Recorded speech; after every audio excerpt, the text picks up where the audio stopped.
देखते हैं इसमें का जो सेकेंड नंबर क्वेश्चन है, इस सेकेंड नंबर क्वेश्चन को भी क्या करना है, यूक्लिड विभाजन एल्गोरिथम का प्रयोग से ही ज्ञात करना है एचसीएफ, यूक्लिड विभाजन एल्गोरिथम से। तो इसमें हम आप लोगों को बताए हैं कि हल करने के लिए सबसे पहले इसमें हल करने के लिए आप क्या कीजिएगा, ई जो सबसे बड़ा है उसको ए मानेंगे। तो बड़ा इसमें कौन है, 196 में आई कितना है 38/20, यानी कि ए वाला वैल्यू होगा ई 38/20 और बी का वैल्यू हो जाएगा कितना, बी का वैल्यू हो जाएगा 196। अब हम करेंगे क्या, अब 38/22 जो है ना 38/20 इसमें हम करेंगे 196 से भाग। अब यहाँ पे देखते हैं भाग, यहाँ पे भाग करेंगे, ये क्या है 38, यहाँ पे लिख रहे हैं, यहाँ से बना रहे हैं, ये है 38/20, इसको ए मानेंगे, ई वाला ए का वैल्यू हो जाएगा बड़ा वाला ए का वैल्यू, और ई वाला जो होगा ये बी का वैल्यू होगा। अब 20 से हम करेंगे इसमें भाग, अब 196 से करेंगे भाग, तो ये कितना बार में ऐसे करते हैं भाग, एक बार में भेजते हैं तो 96 होगा, 196 ये कितना हो जाएगा 6 दूना 12, ये हो जाएगा, इससे हासिल लेगा तो 17, 18, 19, 20, ये घटेगा तो कितना होगा 9, 10, 11, 12, 13, 14, 15, 16, 17, कितना हो जाएगा 8 हो जाएगा। ई जो घटेगा तो कितना होगा 1 होगा, 2 है, 2 में से जब 1 जाएगा तो कितना होगा 1 न होगा, आई जो है 2 यहाँ पे उतर जाएगा। अब कितना बार में जाएगा, अब इसको भेजते हैं हम 9 दूना 18, 9 से ज़्यादा हो जाएगा, 5 से भेजते हैं, अब 5 से भेजेंगे, 9 से भेजते हैं, 9 कम 9 से भेजते हैं, 9 से, तो ये 9 से जाएगा, 9 6 54 के 4 हाथ में लगा 5, 9 9 81, 82, 83, 84, 85, 86 के 6 हाथ में लगा कितना 8, आई 9 8 8 दूना 16, आई 1 17। अब इसको जब घटाएंगे तो कितना ई हासिल लेगा, तो ये हो जाएगा कितना 12, 12 में से 4 गया बच गया 8 4 12, आई कितना हो जाएगा ई, तो इसमें से ई 9 6 15 9 होगा, ई तो कट जाएगा, अब कितना हो जाएगा 9 8, अब इस पे एक 0 आएगा, अब 6 5 30, यानी कि 6 से चला जाएगा, 6 से जाएगा तो 980 हो जाएगा, 6 से गुना करके देख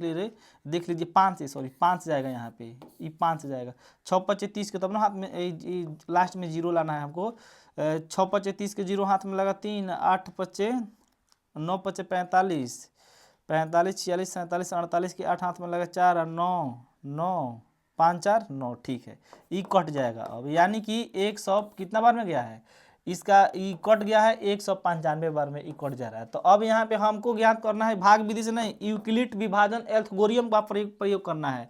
तो ए बराबर हो जाएगा, ए बराबर बी की प्लस आर होगा, तो अब ए का वैल्यू एक ही स्टेप में बन जा रहा है, तो ए का वैल्यू हो जाएगा कितना 38, यही ना ए का वैल्यू है, ए का वैल्यू ई और बी का वैल्यू ई वाला हो जाएगा क्यू का वैल्यू, और रिमाइंडर जो है वो आर होगा।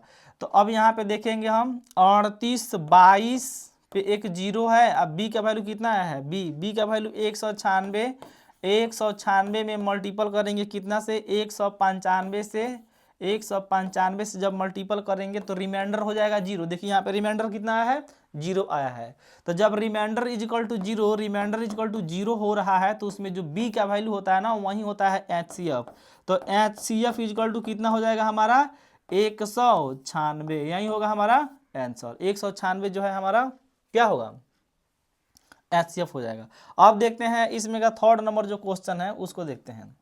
ये थर्ड नंबर क्वेश्चन में बड़ा है इसलिए इसको ए मानेंगे, ये छोटा है इसलिए इसको बी मानेंगे। अब ई वाला ए का वैल्यू होगा, ई वाला बी का वैल्यू होगा, तो हम करेंगे क्या, इसमें बड़ा वाला में छोटा से भाग करेंगे। तो ये दिया है 8 6 7 और इसमें भाग कर देंगे कितना से, तो 255 दिया है, अच्छा 255 टोटल मिटकार लेने दीजिए।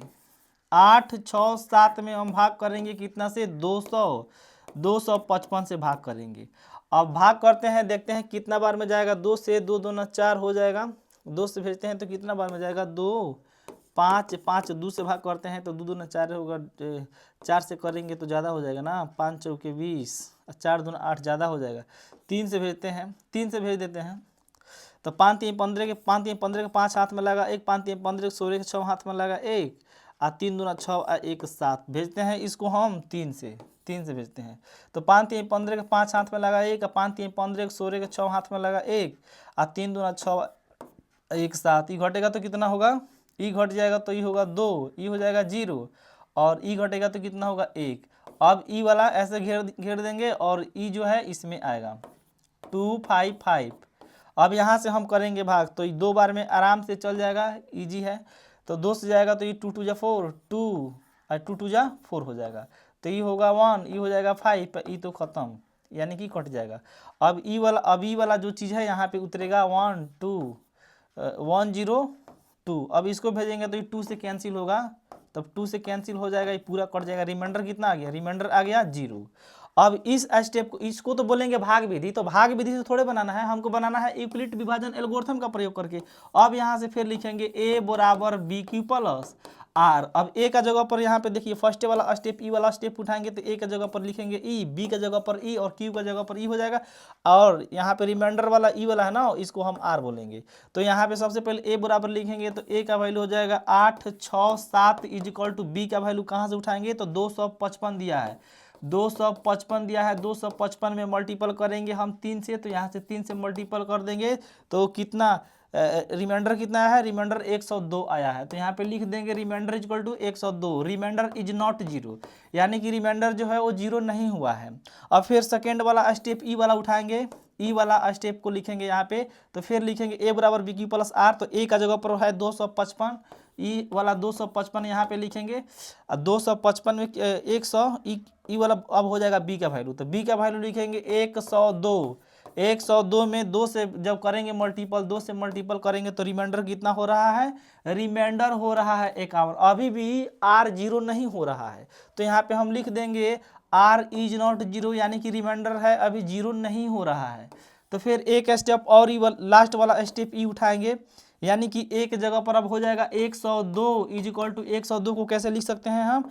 ई हो जाएगा बी का वैल्यू, बी में ई 2 से मल्टीपल करके रिमाइंडर को जोड़ देना है, यानी कि कितना दिया है? 51 मल्टीपल 2 और रिमाइंडर इज इक्वल टू 0, यानी कि रिमाइंडर जो है हमारा 0 आ गया। तो हम तब यहाँ से बी का वैल्यू है वही हमारा होता है HCF। तो HCF इज इक्वल टू यहाँ से हम लिख सकते हैं कितना? 51। तो हमारा HCF जो होगा 51 ही आंसर हो जाएगा।